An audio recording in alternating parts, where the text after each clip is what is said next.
Bonjour à tous, dans cette vidéo nous allons voir comment déterminer les valeurs d'une variable aléatoire. Dans l'exemple, on nous dit que lors d'une fête foraine, un jeu est proposé sur un stand. Alors dans une urne, il y a des boules.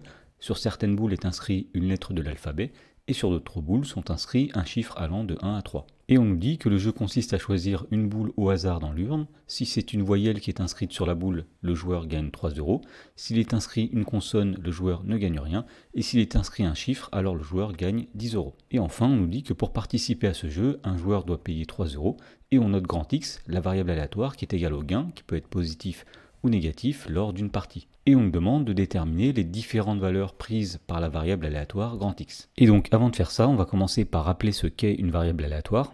Alors, une variable aléatoire sur l'univers oméga d'une expérience aléatoire, c'est une fonction qui est définie sur oméga, qui est à valeur d'un grand R, et qui à chaque issue de l'univers va associer un nombre réel. Alors par exemple, dans le jeu qui nous est proposé, imaginons qu'on tire une boule sur laquelle est inscrite la lettre A. Eh bien, la valeur qui va être associée à cette issue, ce sera le gain qu'on obtient en tirant un A.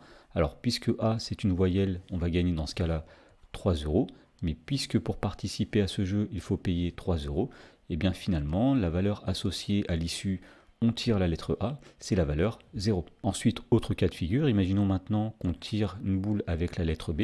Eh bien, la valeur qui va être associée par la variable grand X à l'issue on tire la lettre B, eh bien ce sera donc tout d'abord le gain obtenu lorsqu'on tire la lettre B, puisque B est une consonne, on ne va rien gagner, donc 0, moins la mise qu'on doit mettre pour participer, c'est-à-dire 3 €. Donc finalement, la valeur associée à l'issue on tire la lettre B, c'est la valeur moins 3. Ensuite, autre cas de figure, imaginons qu'on tire une boule sur laquelle est inscrite la valeur 2.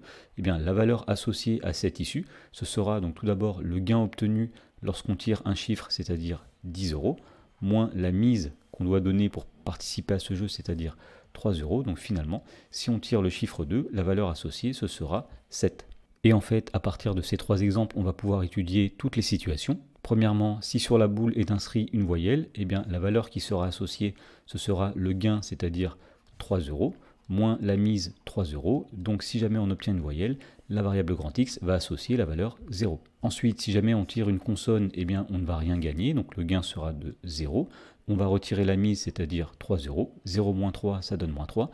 Donc la variable grand X va associer la valeur moins 3 lorsqu'on obtient une consonne. Et enfin, dernière situation possible, si sur la boule est inscrit un chiffre, eh bien on sait dans ce cas-là que le joueur gagne 10 €, donc nous allons mettre ici 10, moins la mise qui est de 3 € pour participer à ce jeu, 10 moins 3, et dans ce cas-là, eh bien la variable aléatoire grand X va associer à une issue qui est un chiffre, la valeur 7. Et donc puisqu'il n'y a pas d'autre situation, on voit que la variable grand X va prendre uniquement 3 valeurs.